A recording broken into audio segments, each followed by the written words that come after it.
श्रीमद्भगवद्गीता अध्याय 11 विश्वरूप दर्शन योग, म्हणजेच देवाचे वैश्विक रूप पाहणे, याद्वारे योग करा. अर्जुनाची भक्ती वाढवण्यासाठी आणि ती तीव्र करण्यासाठी श्रीकृष्णाने मागील अध्यायात त्यांच्या दिव्य विभूतींचे वर्णन केले होते. शेवटी त्यांनी सांगितले होते की सर्व सौंदर्य, वैभव आणि शक्ती ही त्यांच्या अतुलनीय वैभवाची एक ठिणगी आहे. हे ऐकून अर्जुन उत्सुक झाला. या अध्यायात तो भगवंतांना त्याचे विश्वरूप किंवा अनंत वैश्विक रूप दाखवण्याची विनंती करतो. श्रीकृष्ण अर्जुनाला त्याचे सर्व विश्वांना व्यापणारे अनंत रूप पाहण्यासाठी दिव्य दृष्टी देतात. अर्जुन देवांच्या शरीरात संपूर्ण सृष्टीला अमर्याद हात, चेहरे आणि पोट असलेल्या पाहतो. त्याला सुरुवात किंवा अंत नाही आणि तो सर्व दिशांना अगणितपणे पसरलेला आहे. याचे तेज आकाशात एकत्र जळणाऱ्या हजारो सूर्यांसारखे आहे. हे दृश्य अर्जुनला चकित करते आणि त्याचे केस टोकावर उभे राहतात. तो तिन्ही लोक देवाच्या नियमांच्या भीतीने थरथर कापताना आणि स्वर्गीय देवता त्याचा आश्रय घेत असल्याचे पाहतो. तो अनेक ऋषींना प्रार्थना करताना आणि देवाची स्तुती करणारे स्तोत्रे गाताना पाहतो. मग अर्जुन कौरवांना त्यांच्या मित्रासह या भयानक रूपाच्या मुखात धावताना पाहतो, जे पतंगासारखे दिसतात आणि अग्नीकडे वेगाने नाश पावण्यासाठी धावत आहेत. हे विश्वरूप पाहून अर्जुन कबूल करतो की त्याचे हृदय आणि मन भीतीने अस्थिर आहे.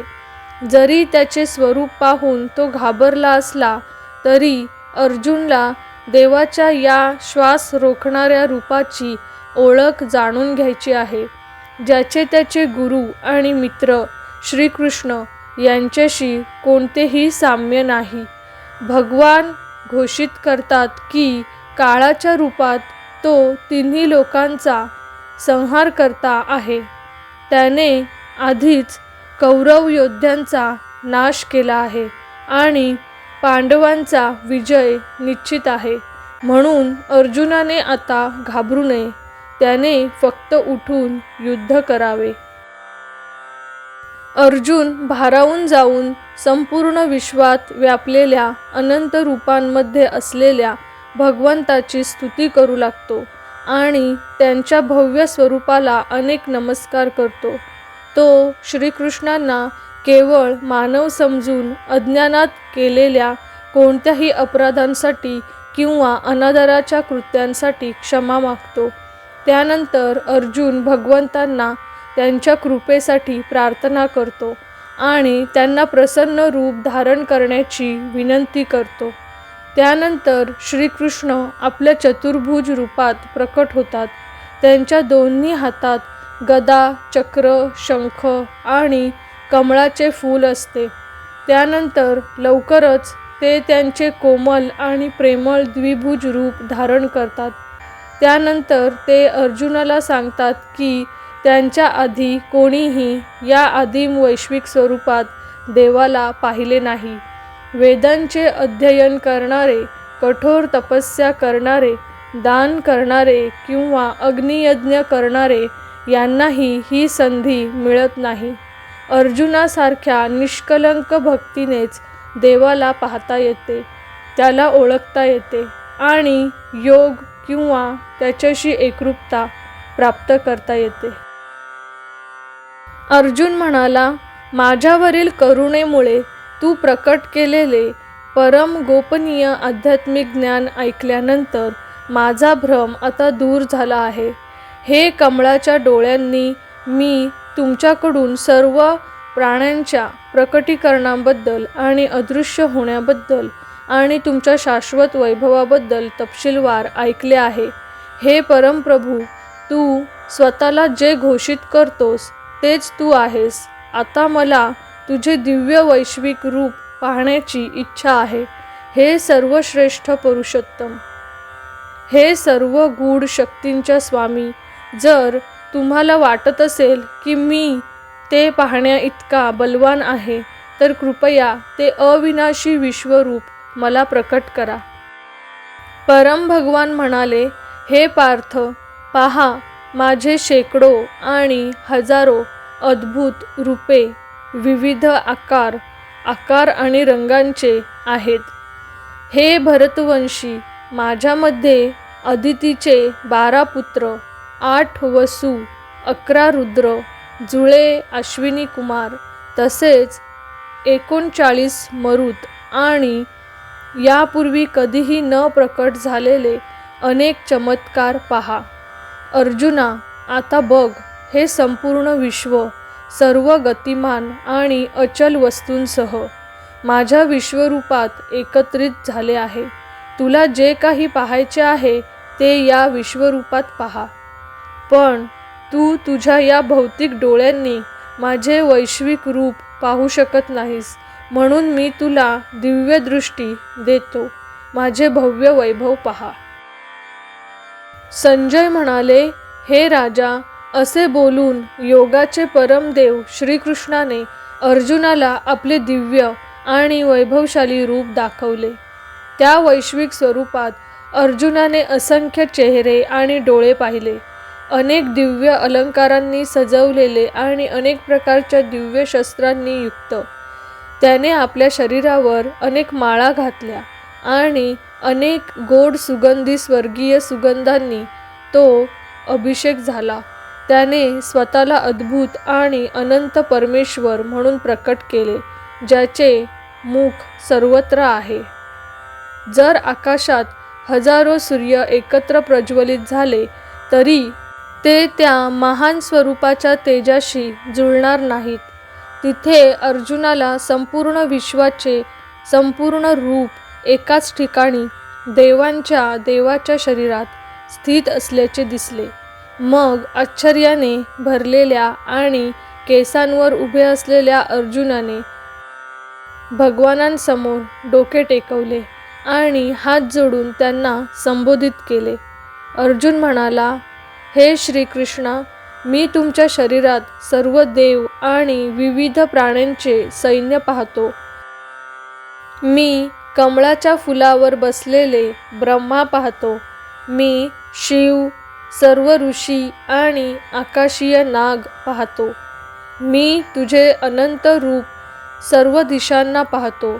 असंख्य हात, पोट, मुख आणि डोळे असलेले हे विश्वाच्या स्वामी, ज्याचे स्वरूपच विश्व आहे, मला तुझ्यात कोणताही आदी, मध्य किंवा अंत दिसत नाही.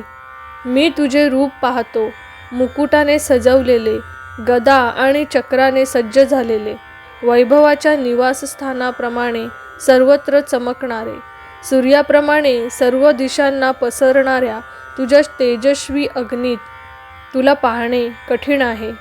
मी तुम्हाला सर्वोच्च अविनाशी अस्तित्व, शास्त्रांद्वारे ज्ञात असलेले अंतिम सत्य म्हणून ओळखतो. तुम्ही सर्व सृष्टीचे आधार आहात. तुम्ही सनातन धर्माचे शाश्वत रक्षक आहात आणि तुम्ही शाश्वत सर्वोच्च दिव्य व्यक्तिमत्व आहात. तू आदी, मध्य किंवा अंत नाहीस. तुझ्या शक्तीला मर्यादा नाही.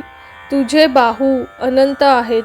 सूर्य आणि चंद्र तुझ्या डोळ्यांसारखे आहेत आणि अग्नी तुझ्या मुखासारखा आहे. मी तुला तुझ्या तेजाने संपूर्ण सृष्टीला उबदार करताना पाहतो. स्वर्ग आणि पृथ्वी यांच्यातील अंतराळ आणि सर्व दिशा केवळ तूच व्यापलेल्या आहेत. हे सर्व प्राण्यांमध्ये श्रेष्ठ, तुझे अद्भुत आणि भयानक रूप पाहून मी तिन्ही लोक भीतीने थरथर कापत असल्याचे पाहतो. सर्व स्वर्गीय देवता तुमच्यामध्ये प्रवेश करून तुमचा आश्रय घेत आहेत. काही जण विस्मयाने हात जोडून तुमची स्तुती करत आहेत महान ऋषी आणि सिद्ध प्राणी शुभस्तोत्रे आणि प्रचंड प्रार्थनांनी तुमची स्तुती करत आहेत। रुद्र, आदित्य, वसु, साध्य, विश्वदेव, अश्विनी कुमार, मारुत, पूर्वज, गंधर्व, यक्ष, असुर आणि सिद्ध हे सर्व तुला आश्चर्याने पाहत आहेत।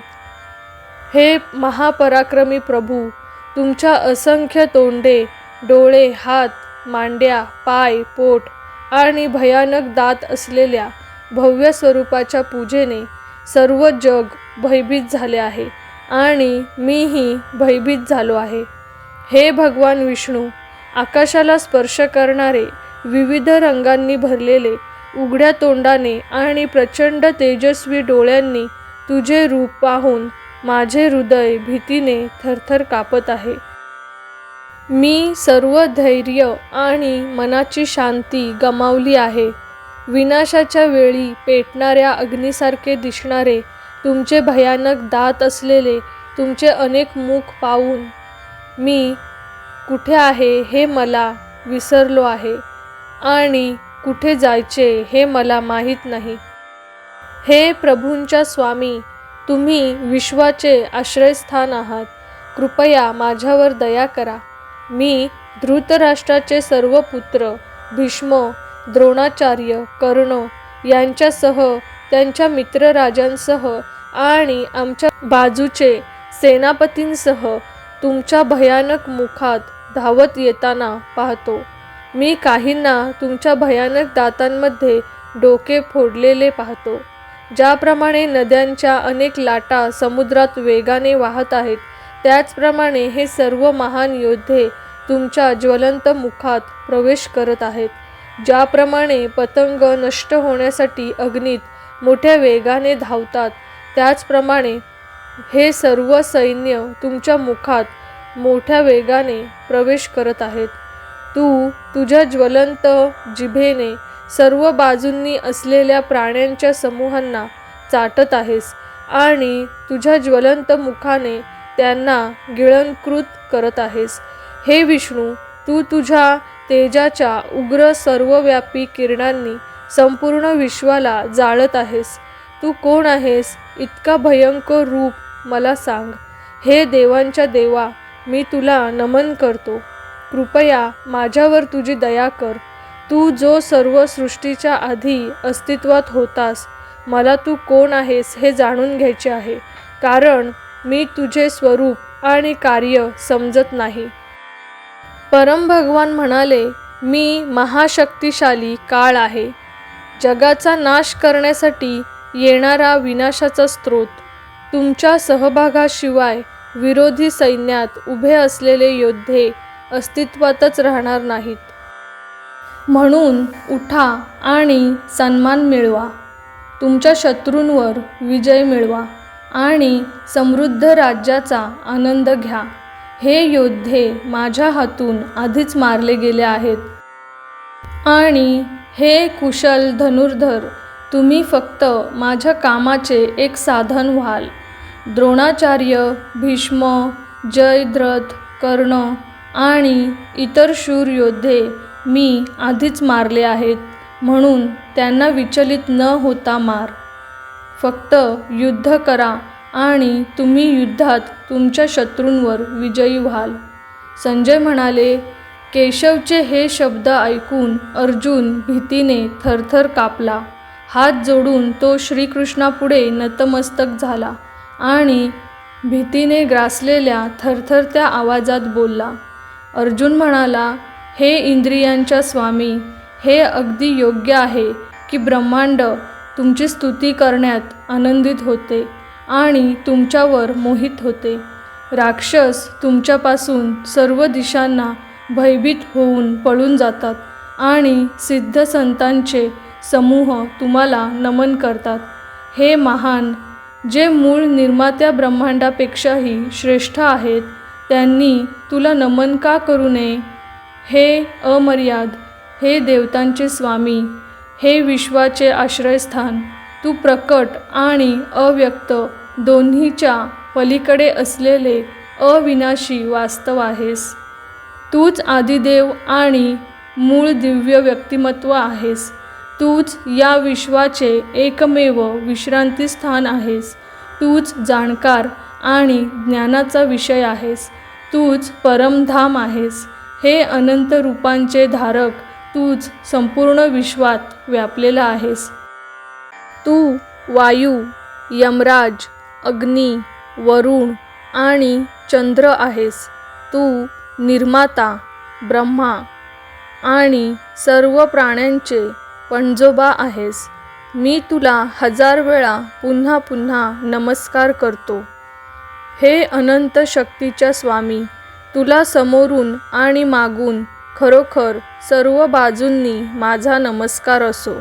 तू अनंत शौर्य आणि पराक्रमाने युक्त आहेस आणि सर्व गोष्टींमध्ये व्यापलेला आहेस आणि म्हणून तू सर्व काही आहेस.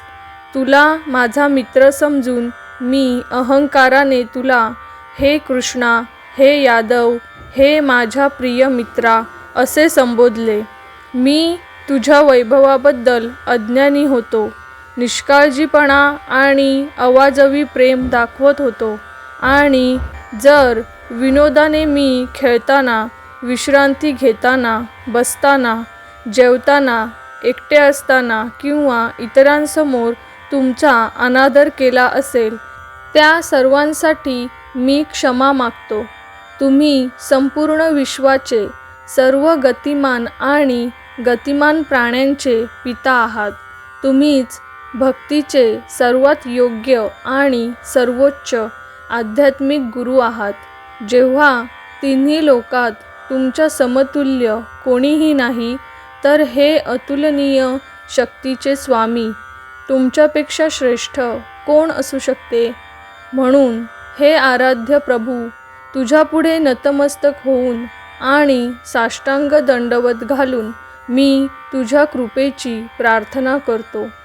जसा पिता आपल्या मुलाला सहन करतो, मित्र आपल्या मित्राला क्षमा करतो आणि प्रियकर आपल्या प्रियकराला क्षमा करतो, तसेच माझ्या अपराधांसाठी मला क्षमा कर. तुझे विश्वरूप पाहून मला खूप आनंद होतो, जे मी यापूर्वी कधीही पाहिले नव्हते. तरीही माझे मन भीतीने थरथर कापते. हे देवांच्या देवा, हे विश्वाच्या अधिष्ठात्री, कृपया माझ्यावर दया करा आणि मला पुन्हा एकदा तुझे प्रसन्न रूप दाखवा. हे सहस्त्रबाहू, जरी तू सर्व सृष्टीचे मूर्त स्वरूप असलास, तरी मी तुला तुझ्या चतुर्भुज स्वरूपात गदा आणि चक्र धारण केलेले आणि मुकुट धारण केलेले पाहू इच्छितो. भगवान म्हणाले, अर्जुना, तुझ्यावर प्रसन्न होऊन माझ्या योगमाया शक्तीने मी तुला माझ्या तेजस्वी, अमर्याद आणि आदिम वैश्विक रूपाचे दर्शन दिले. तुझ्यापूर्वी कोणीही ते पाहिले नाही. हे कुरु, योद्ध्यांपैकी सर्वोत्तम, तुम्ही जे पाहिले आहे ते वेदांच्या अभ्यासाने, यज्ञ, कर्मकांड किंवा दान करून किंवा कठोर तपस्या करूनही कोणत्याही मनुष्याने कधीही पाहिले नाही. माझे हे भयानक रूप पाहून घाबरू नका किंवा गोंधळून जाऊ नका. भीतीमुक्त व्हा आणि आनंदी अंतकरणाने मला पुन्हा एकदा माझ्या वैयक्तिक स्वरूपात पहा. संजय म्हणाले, असे बोलून वासुदेवांच्या दयाळू पुत्राने पुन्हा आपले वैयक्तिक रूप प्रदर्शित केले. नंतर त्याने आपले सौम्य रूप धारण करून घाबरलेल्या अर्जुनाला आणखी सांत्वन दिले. अर्जुन म्हणाला, हे श्रीकृष्णा, तुमचे सौम्य मानवी रूप पाहून मला पुन्हा शांती मिळाली आहे आणि माझे मन पुन्हा सामान्य झाले आहे. परमभगवान म्हणाले, तू पाहत असलेले माझे हे रूप पाहणे अत्यंत कठीण आहे. स्वर्गीय देवता देखील ते पाहण्यास उत्सुक आहेत.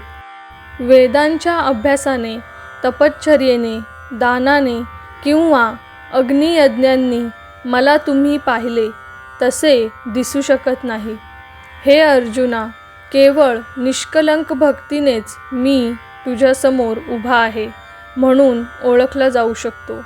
अशा प्रकारे माझे दिव्य दर्शन मिळाल्यावर हे शत्रूंना जळणाऱ्या मनुष्य माझ्याशी एकरूप होऊ शकतो. जे माझ्यासाठी आपली सर्व कर्तव्ये पार पाडतात, माझ्यावर अवलंबून असतात आणि माझ्यावर समर्पित असतात, आसक्तीपासून मुक्त असतात आणि सर्व प्राण्यांबद्दल द्वेषभावना बाळगत नाहीत, असे भक्त निश्चितच माझ्याकडे येतात. श्रीमद्भगवद्गीता अध्याय 11 संपूर्ण.